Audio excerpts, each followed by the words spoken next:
Blood pressure is the force that blood exerts against artery walls as it circulates.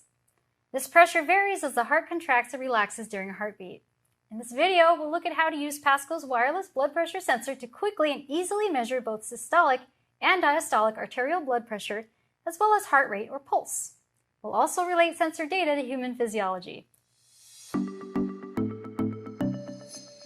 wireless blood pressure sensor comes with a charging cable and a standard-sized cuff which fits most teenagers and adults, but smaller and larger cuff sizes are available at pasco.com if needed. The cuff attaches to the sensor with a connector that should be hand-tightened. You can use the blood pressure sensor with either Capstone or SparkView software. I've already connected the sensor to my computer through the sensor data path in SparkView, and I'm still in the sensor data configuration menu. As soon as you connect the sensor, you will see a quick start experiment called Monitoring Blood Pressure over here on the right side. I'm going to open that experiment file because it displays all of the sensor's measurements over 2 pages. All of the pressure measurements default to millimeters of mercury, but you could switch to a different unit if you prefer. Only pulse rate has fixed units in beats per minute. My colleague Heidi is going to join us because 2 individuals should work together, with one person acting as the test subject getting their blood pressure measured, and the other person acting as the hardware and software operator. You're going to place the cuff on the subject's arm. According to the American Heart Association, there can normally be a blood pressure variation up to 10 millimeters of mercury between arms. So if you're going to do more than one run, use the same arm each time. Heidi, since you'll be the test subject, can you share subject-specific directions? Yeah, sure. Okay, if I had long sleeves on, I'd have to roll them up unless the sleeves are very thin. When I put the cuff on my upper arm, I need to line the arrow above my inner elbow to align the cuff with my brachial artery. Okay, Barbara will help me wrap the cuff snugly, and she will press the release valve to remove excess air in the cuff. I'm seated comfortably, my legs are uncrossed, and both my arms are relaxed on the table with palms facing up.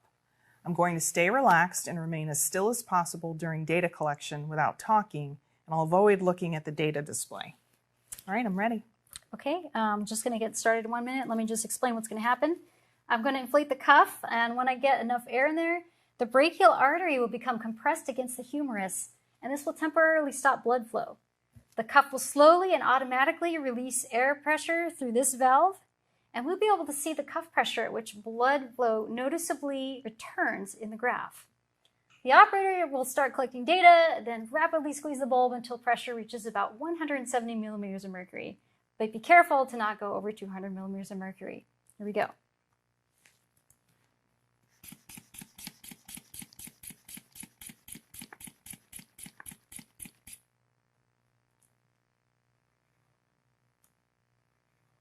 Cuff pressure decreases quickly at first here, about 5 to 10 millimeters of mercury per second right away, but then you'll notice by the time the small blips become prominent, the rate has already decreased to about 3 to 5 millimeters of mercury per second and continues to slow down from there. The first time the blips become easily visible indicates blood flow has noticeably returned to the artery, and this is the systolic pressure.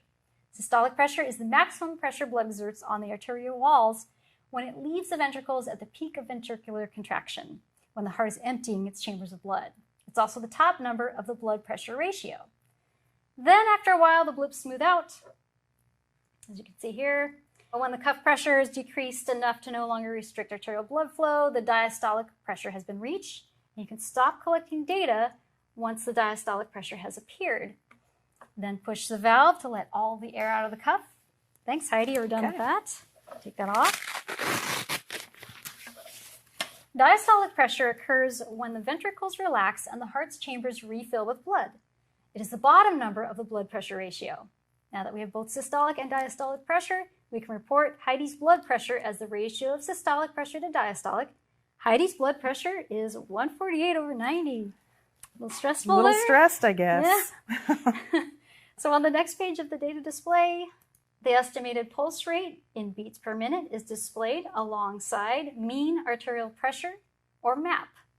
MAP is the estimated average artery pressure throughout one cardiac cycle from the beginning to end of each heartbeat.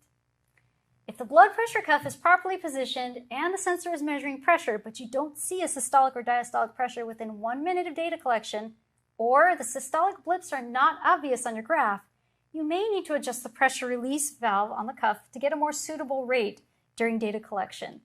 You will need a 2mm or 1/8 inch precision flat blade screwdriver to adjust the small screw inside the release valve. Turning the screw in one direction speeds up the release rate, while the opposite direction slows it down. Be patient when you're making adjustments because a very small change in the screw position can result in a big change in cuff pressure release rate. Individuals with larger arms generally require a slower release rate than individuals with smaller arms. You can use a sanitizing hand wipe to clean the portions of the cuff that contact the skin between students. When you're finished using your sensors, prepare them for storage by making sure all air is released from the cuff and disconnect the sensor from the cuff. Be sure to check out the Exercise and Blood Pressure Investigation and Experiment Library at pasco.com, where students compare different blood pressure measurements before and after exercise. Also, please remember, the wireless blood pressure sensor is not a medical device. It is designed for educational use only and should not be used in any apparatus involved with life support, medical testing, patient diagnosis, or industrial control or testing systems. Thanks for watching and see you next time.